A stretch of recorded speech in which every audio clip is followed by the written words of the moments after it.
Kiwil terancam tak dapat hak asuh anak, Rohimah minta maaf ke keluarga pasca gugat cerai suami.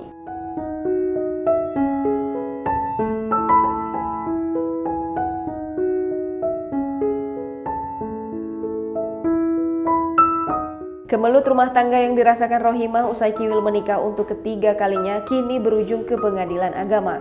Rohimah, istri tua Kiwil, akhirnya memutuskan untuk menggugat cerai sang komedian. Gugatan itu dilayangkan Rohimah ketika Kiwil sedang asyik bulan madu dengan istri mudanya Eva Belisima.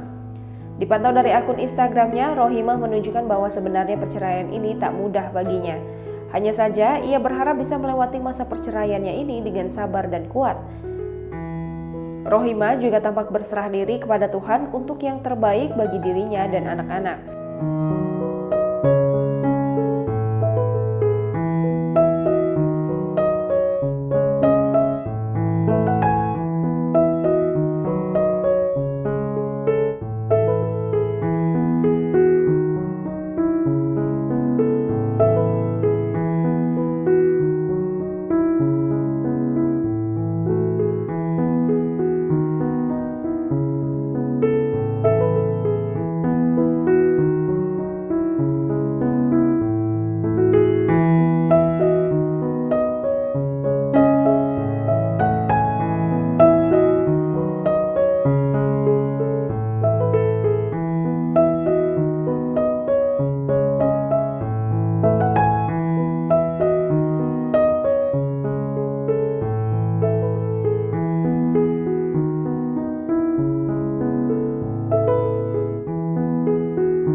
Tujuannya, agendanya nanti kalian tahu kok. Ini udah pada tahu kan. Yang jelas sih pengen memberanikan diri saja untuk kedepannya aja yang lebih baik gitu aja. Berarti benar ya, sekarang menggugat cerai Kiwil akhirnya memberanikan diri, Bun. Alasannya apa sih, Bun, yang membuat, mungkin apa karena Kiwil? Alasannya hanya saya yang tahu. Udah ya, saya mohon pengertiannya.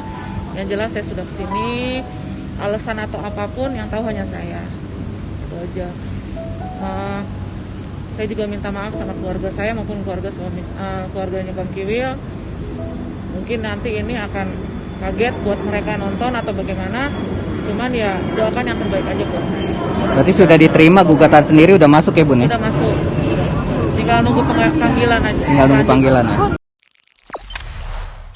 Jangan lupa subscribe, share, komen, dan like ya.